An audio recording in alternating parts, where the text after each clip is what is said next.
il a finalement reconnu son crime. Ce jeudi 27 octobre, face à l'accumulation de preuves, Lucael,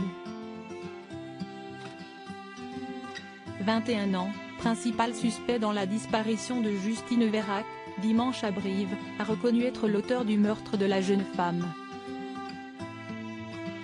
En milieu de journée, le corps de cette dernière a finalement été découvert enterré en lisière d'un bois et partiellement dénudé à Bénat en Corrèze, a indiqué à l'AFP une source proche du dossier.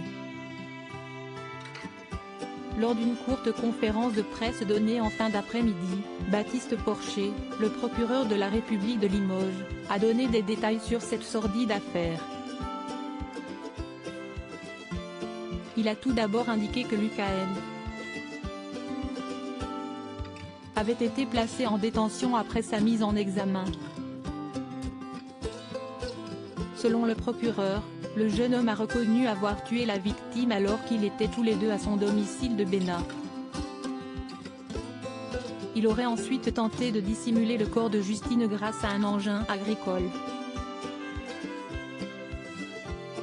Il aurait aussi brûlé le sac à main de la jeune femme et tenté d'effacer les traces de sang dans la maison. Une autopsie bientôt réalisée pour déterminer les causes de la mort. Le corps de Justine a finalement été découvert sur les indications de Lucael.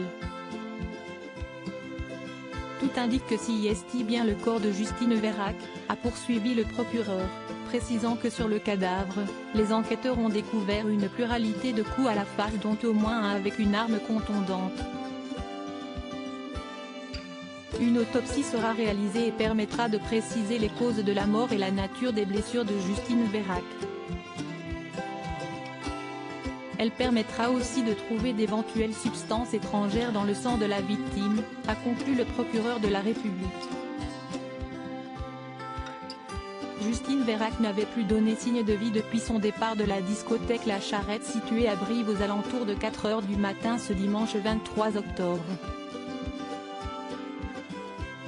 Sa famille s'était très vite inquiétée de sa disparition, d'autant plus que la jeune femme était maman d'un petit garçon âgé de 2 ans et demi.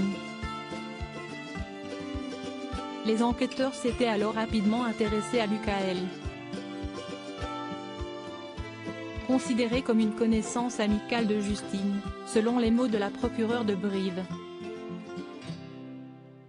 Dernière personne à avoir été vue en compagnie de la victime, il avait été placé en garde à vue ce mardi. Les enquêteurs avaient ensuite découvert le sac à main, calciné, de Justine à proximité du domicile du suspect. Des traces de sang avaient aussi été retrouvées dans la chambre et la voiture du jeune homme.